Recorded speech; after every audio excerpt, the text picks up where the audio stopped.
nós vamos, na verdade, nos ater à introdução, que Allan Kardec grafou seu nome como Introdução ao Estudo da Doutrina Espírita.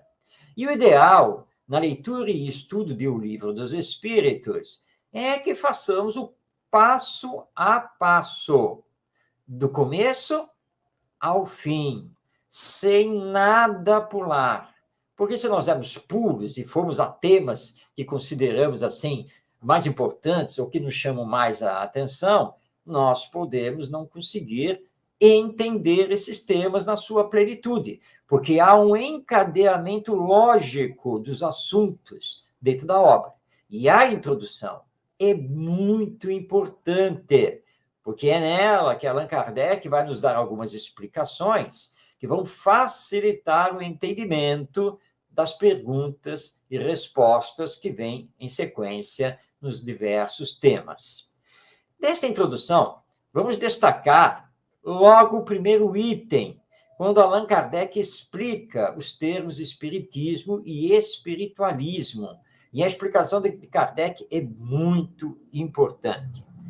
Ele começa dizendo: para as coisas novas, necessitamos de palavras novas, pois assim o exige a clareza de linguagem, para evitarmos a confusão inerente aos múltiplos sentidos dos próprios vocábulos.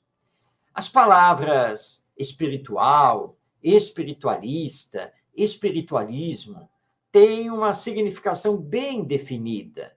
Dar-lhes outra para aplicá-las à doutrina dos espíritos seria multiplicar as causas já tão numerosas de anfibologia. Bem, anfibologia significa duplicidade de sentido, né? Duplo sentido. Com efeito, continua Kardec, o espiritualismo é o oposto do materialismo. Quem quer que acredite haver em si mesmo alguma coisa além da matéria é espiritualista. Mas não se segue daí que creia na existência dos espíritos ou em suas comunicações com o mundo visível. E prossegue. Em lugar das palavras espiritual e espiritualismo, empregaremos, para designar esta última crença, as palavras espírita e espiritismo, nas quais a forma lembra a origem e o sentido radical, e que por isso mesmo tem a vantagem de ser perfeitamente inteligíveis, deixando para espiritualismo a sua significação própria. Diremos, portanto, que a doutrina espírita, ou o espiritismo, tem por princípio as relações do mundo material com os espíritos ou seres do mundo invisível. Os adeptos do espiritismo serão os espíritas, ou, se o quiserem, os espiritistas.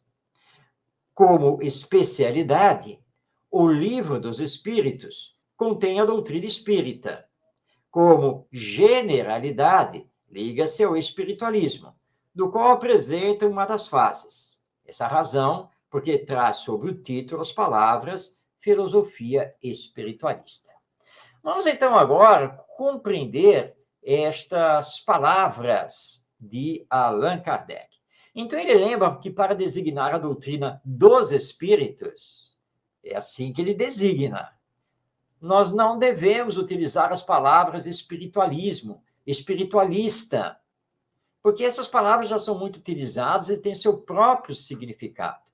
Então, para nos referirmos à doutrina trazida pelos espíritos, a doutrina dos espíritos, Allan Kardec criou duas palavras novas: espiritismo e espírita. Espiritismo, ou doutrina espírita, é o conjunto dos ensinos dos espíritos. Espírita é aquele que estuda o espiritismo, o compreende e procura colocá-lo em prática na sua vida. Portanto, é o adepto do espiritismo. Pode-se chamar o espírita também de espiritista. Aqui no Brasil, nós utilizamos normalmente o termo espírita. Quando falamos, eu sou espírita, eu sou adepto do espiritismo, eu sigo o espiritismo, eu frequento o centro espírita. Então, nós temos duas palavras que surgiram lá na metade do século XIX e que foram cunhadas por Allan Kardec para designar especificamente a doutrina que estava surgindo, trazida pelos ensinos dos espíritos. Como podemos perceber no texto aqui de Kardec, na introdução, não existe kardecismo. E, portanto, não existe kardecista. Não existe espiritismo kardecista. Não existe espiritismo forte ou fraco. Espiritismo de mesa branca. Não existe espiritismo umbandista, e etc. Esses adjetivos são equivocados, incorretos.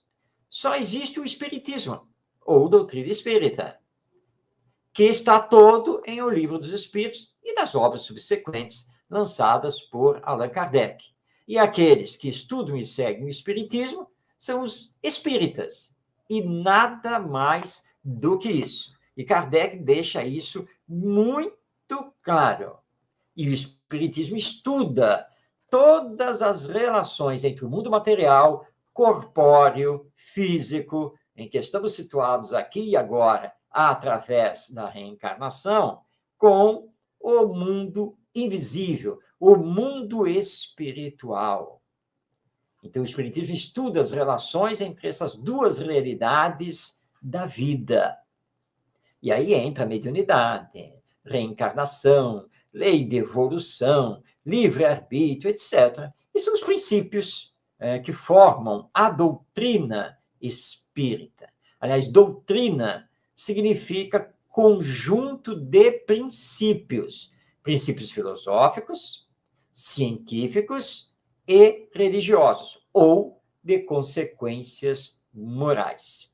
E é bom nós situarmos bem isto, porque aqui no Brasil há uma confusão cultural muito grande e surgiram esses adjetivos ao espiritismo. E nós temos que esclarecer que todos esses adjetivos que se dão ao espiritismo estão equivocados. O espiritismo não precisa de adjetivos. Espírita é o que segue o espiritismo. Assim como um umbandista é o que segue a Umbanda, católico é o que segue o catolicismo, e assim por diante. Então, não existem vários espiritismos. Existe apenas o espiritismo e nada mais do que isso.